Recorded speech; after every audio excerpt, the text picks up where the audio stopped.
The morning of Friday, January 27th, 2023, began with the familiar, comforting rhythm of family life for 45-year-old Nicola Bully. In the quiet Lancashire village of St. Michael's-on-Wyre, Nikki, as she was known to friends and family, helped her two young daughters, aged 6 and 9, get ready for school. A dedicated mortgage advisor and an exceptionally hands-on mother, her day was plotted with typical precision. After the school run, her plan was simple: take her beloved Springer Spaniel, Willow, for a walk along the scenic path by the River Wyre, a route she knew intimately, before logging into her work from home duties. That morning, she was captured on her own doorbell camera, dressed for the damp winter weather in a long black quilted coat, black jeans, and ankle boots, her blonde hair tied neatly back. Her partner, Paul Ansell, was at home, preparing for his own workday. There was no indication that this routine would be anything but ordinary. The normalcy of that departure is what made everything that followed so profoundly jarring. Every second of that morning has since been scrutinized, but in the moment, it was just life, unremarkable, quiet, and moving forward with the gentle certainty of a river's flow.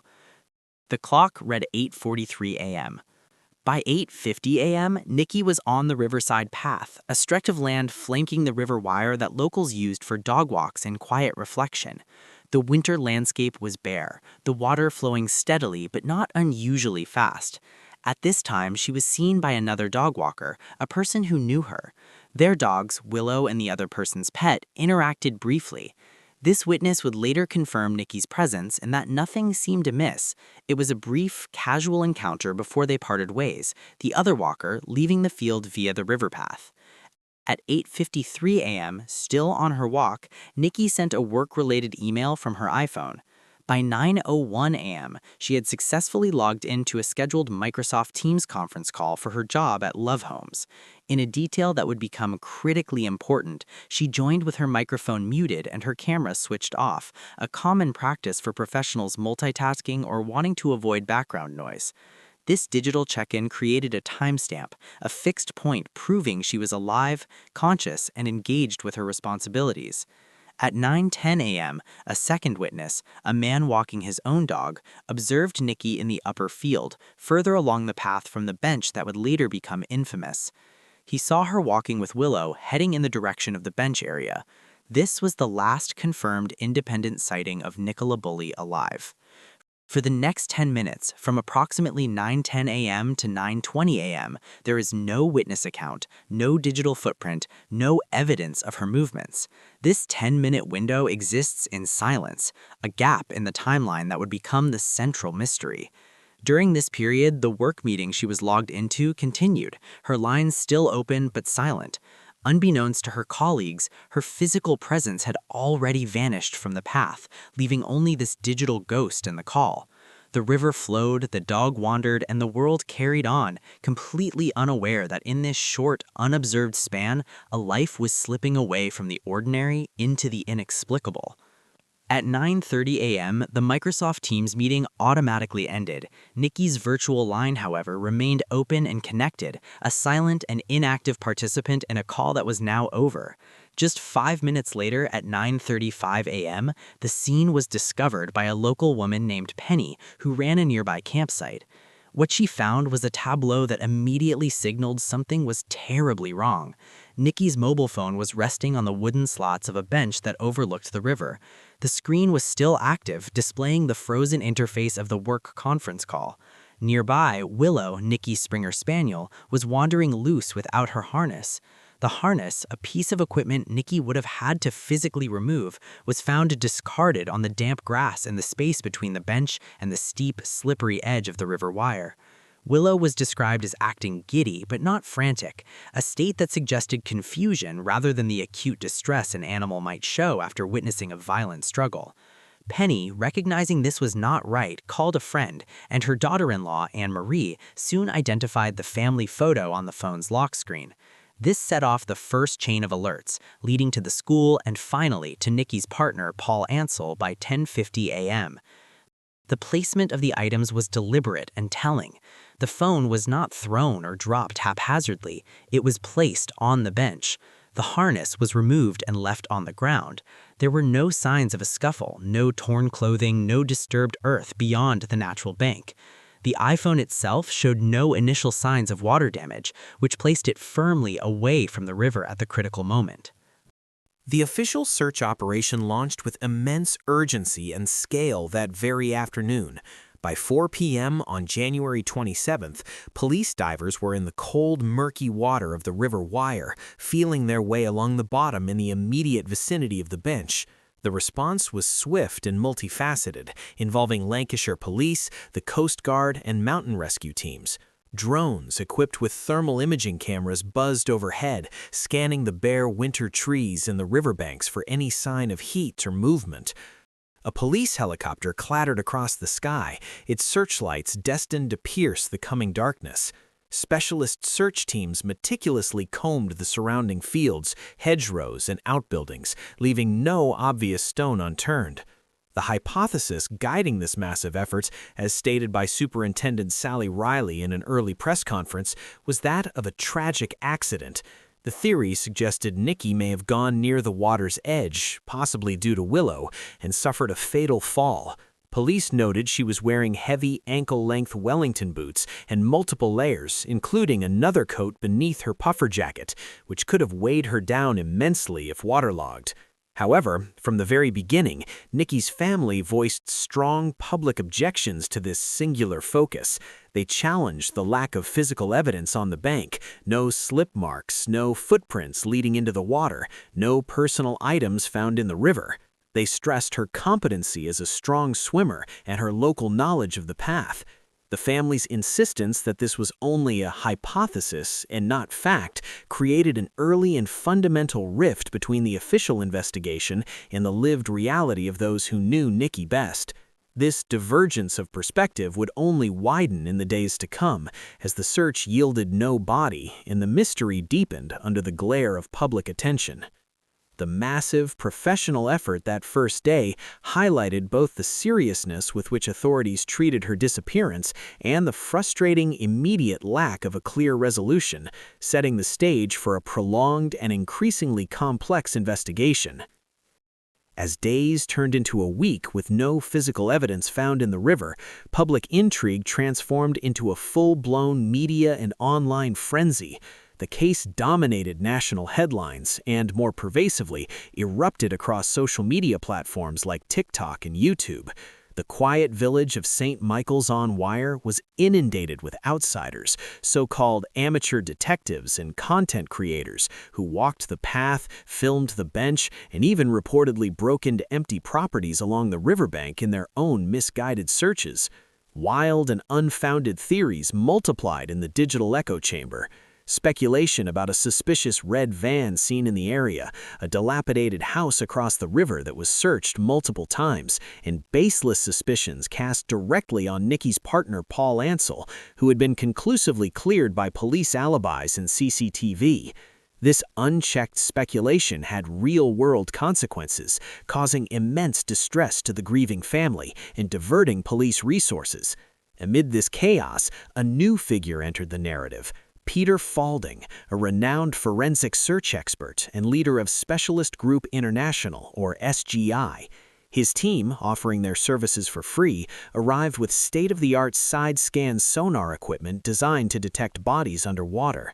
After meticulously searching several miles of the River Wire, Falding publicly stated his professional conclusion: "If Nicola was in that river, I would have found her. She's not there."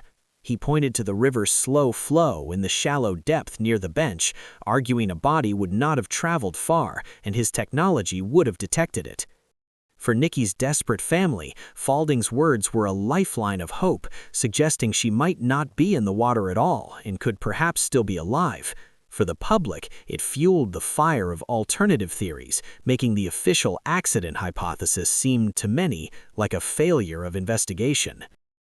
The investigation reached a critical and controversial turning point on February 15th, when Lancashire Police held a press conference that would ignite a firestorm of criticism. In an effort to explain why they had classified Nikki as a high-risk missing person from the very first day, a senior officer disclosed deeply personal information. They revealed that Nikki had, in recent weeks, been struggling with some significant issues with alcohol brought on by perimenopause, and that police had been called to the family home on January 10th for a welfare check related to these struggles. The intention, police said, was to provide context and stop speculation, but the effect was catastrophic. There was immediate and widespread backlash from the public, media commentators, and even government officials. Many accused the police of victim blaming, of smearing Nikki's character, and of releasing private medical details that served no operational purpose in finding her. The family, forced to respond, confirmed the incident but framed it as a blip during the Christmas period, stating Nikki was back to her normal self and looking forward to the future, including a spa day she had booked the morning she vanished. The family's trauma was compounded, and public trust in the investigation eroded further. On Sunday, February 19th at approximately 11:35 a.m., the search that had captivated a nation came to a somber and tragic end. A man and a woman walking their dog along the river about a mile downstream from the now infamous bench near the village of Rawcliffe spotted a body in the water, tangled in reeds close to the bank. Police were called and the area was sealed off. The location was beyond the extensive stretch searched by Peter Falning's sonar team and outside the immediate focal point of the early dive operations. The following day, after formal identification, Lancashire police confirmed the devastating news. The body was that of Nicola Bulley. She had been found 23 days after she disappeared. The discovery brought a grim closure to the massive physical search, but it opened the final chapter of the investigation, the quest for a definitive cause and explanation. The recovery provided immediate, critical evidence. Found on her body was a set of car keys, later confirmed to belong to a Mercedes. Still attached to her wrist was her Fitbit watch, a device that would become a pivotal witness. Its data, extracted by experts, painted a digital timeline of her final moments. It showed she had taken 4,548 steps between 8 a.m. and 9:30 a.m. on January 27th, after which step counting ceased entirely. Most crucially, it recorded a significant spike in her heart rate at 9:22 a.m. The device had continued to provide sporadic heart rate readings until its battery was believed to have died on February 4th, a week after she vanished, possibly due to water movement against the sensor. This electronic evidence allowed experts to pinpoint with chilling precision the likely moment she entered the water, between 9:18 a.m. and 9:30 a.m., and most specifically at 9:22 a.m. The finding of her body while ending hope provided the first solid, physical evidence from which facts, rather than theories, could finally be built. The inquest into Nicola Bulley's death, held over 2 days in late June 2023, provided the final scientific answers to the questions that had haunted her family and the public. Expert testimony from pathologists and forensic scientists constructed a clear and heartbreaking sequence of events. The post-mortem examination revealed Nikki was alive when she entered the water. Pathologist Dr. Allison Armour testified there was water in her lungs, about 200 milliliters, and a smaller amount in her stomach, alongside dirt in her airway, findings classic to drowning. There were no injuries indicative of an assault or a fall from height, only some minor bruises consistent with bumping against objects in the water. Toxicology showed only therapeutic levels of her prescribed medication and no alcohol in her blood. Traces found were attributed to decomposition. The key to understanding the tragedy lay in the temperature of the river wire that day, which was around 3 degrees Celsius, 37 Fahrenheit. Professor Michael Tipton, a world-renowned expert in cold water survival, explained the phenomenon of cold water shock. Upon sudden immersion in water that cold, the body experiences an involuntary gasp reflex, an uncontrollable intake of breath. If the head is submerged, this gasp fills the lungs with water. The shock also causes immediate cardiac strain and paralysis of the muscles, making it almost impossible to swim or even keep the head above water. A strong swimmer is not immune. It is a physiological, not a skill-based reaction. Consciousness can be lost in under 30 seconds. This explained how Nikki could drown quickly in a river section that was, in places, relatively shallow. The coroner concluded death by accidental drowning, confirming she had not intended to enter the water. The screams heard by 2 witnesses were deemed unrelated, as the medical evidence showed her death would have been swift and silent. For her family, the inquest brought the painful comfort of certainty. They knew she had not suffered a prolonged ordeal and that there had been no third-party involvement. Their statement afterwards spoke of a brilliant mother at the center of their world and of their enduring anguish over the appalling media and online speculation that had so cruelly complicated their grief in those agonizing 23 days. In the wake of the inquest's verdict, a heavy silence finally settled over the facts of the case. But for Nikki Bully's family, the turmoil was far from over. Their grief, now compounded by the unprecedented public ordeal they had endured, took on a new shape, one of advocacy and a plea for accountability.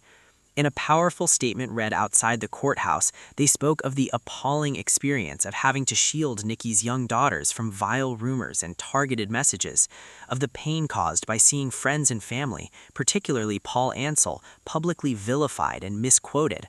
While the river's path is now quiet, the echoes of what happened there, a sudden, private accident magnified into a global, corrosive spectacle, continue to resonate, raising difficult questions about our collective empathy and the human cost of our curiosity.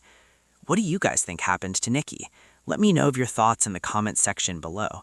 As always, thank you for watching, and I will be seeing you on our next episode.